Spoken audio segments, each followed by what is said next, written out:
Hello, we're Team 2, and today we're presenting full baseline for package for our office expansion project. Our goal was to take 20,000 square foot office space and create fully functional work environment for a 100% team.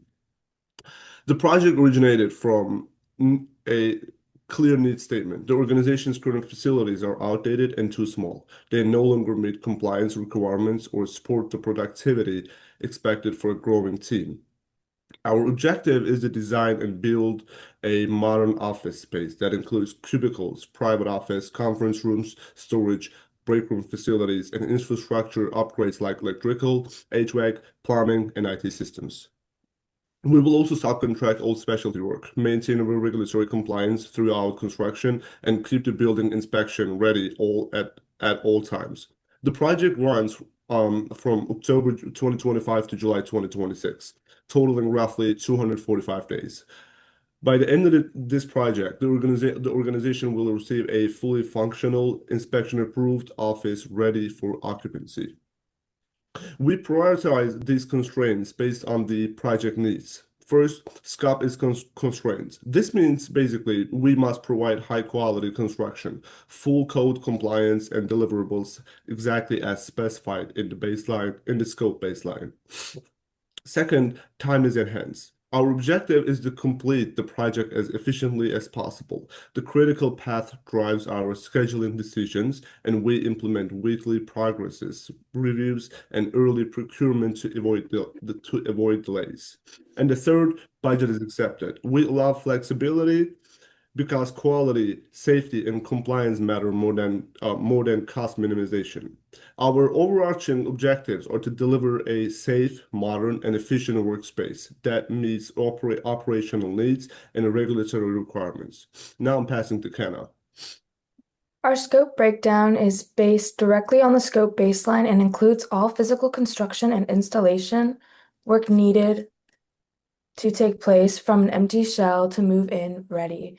Key components include 90 cubicles at 8 by 8 offices at 100 square feet, plus 2 large executive offices at 150 square feet, 8 offices or 2 conference rooms sized at 350 and 500 square feet, 100 desks and 180 chairs, complete electrical, HVAC, plumbing, and IT upgrades, and all built-in storage, reception, and breakdown structures. We will also obtain all permits, coordinate inspections, and ensure code compliance. Meanwhile, exclusions clarify that our team is not responsible for staffing, office decor, or bringing in miscellaneous equipment like printers or artwork. These exclusions keep the project focused solely on renovation and functional readiness. Our work breakdown structure organizes the project into 6 major phases. Phase 1 is location phase, which is securing the property, hiring a broker, researching venues, laying out initial space designs, and signing the lease. Phase 2 includes the pre-construction, which is where we will get a subcontractor for research and hiring and securing permits. Phase 3 is purchasing, where we will order all furniture and technology. Phase 4 is construction, and walls, electrical, HVAC, plumbing, and inspections will be conducted and completed. Phase 5 is installation, which is installing furniture and IT systems. And phase 6 is turnover phase, which is the final walkthrough and official handover. Each work package is supported in the WBS dictionary, which describes deliverables, required resources, sequencing, and dependencies. This ensures no part of the project scope is overlooked. Now, handing off to Caleb. Our schedule spans from October 2025 to July 2026, totaling about 10 months or 245 days. Our schedule baseline is built on detailed duration estimates for every activity supported by industry standards and expert judgment. For example, our team used City of Orlando permit guidelines to estimate permit acquisition, time, and construction experience from our team member Alan, who has 8 years of firsthand experience in electrical, plumbing, and structural timelines. Major milestones that we have include lease signing, permit approval, starting of construction, completion of installation, final walkthrough, and handover to the organization. Our key stakeholders include executives who hold high power and high interest, the project team responsible for execution and coordination, subcontractors who deliver all construction work, regulatory authorities who ensure compliance, the landlord who oversees lease and property rules, and employees who have medium interest but low power in the project.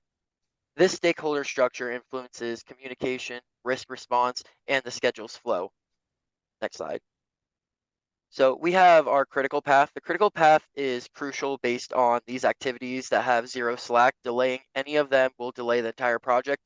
Our critical path is hiring brokers, venue research, design layout, venue selection, lease signing, permit acquisition, wall construction, electrical construction, inspection, installation, walkthrough, and then handover. The reason these tasks are critical is that each depends on one before it. For example, construction cannot begin until the permits are acquired, and installation cannot begin until inspections are complete. This helps us prioritize resources, task risk, and maintain schedule discipline throughout the project. Next, I'm going to hand it off to Jennifer. Our total approved budget is $2,316,312, developed using bottom-up estimating, meaning we estimated every activity individually using resource costs and material prices, then rolled them up. Major cost categories include security deposit for the commercial space, furniture procurement, which includes cubicles, desks, chairs, storage, and conference tables, technology procurement such as desktop computers and monitors, construction labor and materials covering drywall, electrical wiring, HVAC equipment, and plumbing fixtures, installation labor including IT setup and furniture assembly, inspection, and turnover activities. Our spending is distributed across 10 months. Months 1 through 3 are low planning periods, hiring the broker, researching venues, and designing layouts. Month 4 jumps sharply due to lease signing and subcontractor research. Month 5 includes major purchasing costs, furniture, and technology orders placed early to avoid lead time delays. Months 6 and 7 shows steady construction spending across 4 trades. Month 8 covers inspections. Month 9 includes the installation labor, and month 10 includes the final walkthrough and turnover. The time-phase budget helps us forecast cash flow needs, manage variances, and ensure major expenses align with schedule activities. Our procurement plan maps out every material and service needed across all phases. Examples include during location, we contract a broker, secure design software, and hire an attorney to review the lease. In pre-construction, we hire subcontractors and assign them responsibly for obtaining permits. In purchasing, all furniture and technology orders are placed with adequate lead time. During construction, subcontractors procure laborers for walls, electrical, HVAC, and plumbing. During installation, specialized subcontractors install furniture and IT systems. And in turnover, we procure cleaning services and printed documentation for the final handoff. Our approach ensures all materials and labor arrive exactly when needed, preventing delays and cost overruns. Now handing it off to Tyler. Moving on, highlight our risk summary. We've developed a risk register and a full risk analysis and response plan to each of these risks. Our top 5 major risks include permit delays, procurement delays, resource shortages, natural disasters, especially in Florida, and regulatory changes. And to mitigate this, we have backup suppliers, early ordering, safety and compliance monitoring, weekly communication efforts, and contingency buffers. These contingency buffers include overtime authorization, reassigning our teams, halting our operations during critical tasks, and adjusting our budget if necessary. Moving on to our communication plan. Our key stakeholders include our executives, our project team, our landlord, our subcontractors, and our regulatory authorities. In order to communicate with all of these stakeholders properly, we put in place weekly status reports to the executives and landlords, monthly milestone meetings, weekly subcontractor updates, bi-monthly purchasing updates, and as needed inspection reports towards the end of our project. Our communication methods include email and in-person, shared project documents. This structure ensures a timely decision-making and reduces the risk of misunderstandings impacting the schedule and supports the informed decision-making process across the project lifecycle. This concludes our presentation. Our scope, our schedule, our procurement and risk plans ensure that the office expansion project will be delivered on time, on budget, and at the highest quality standard. Thank you for your time.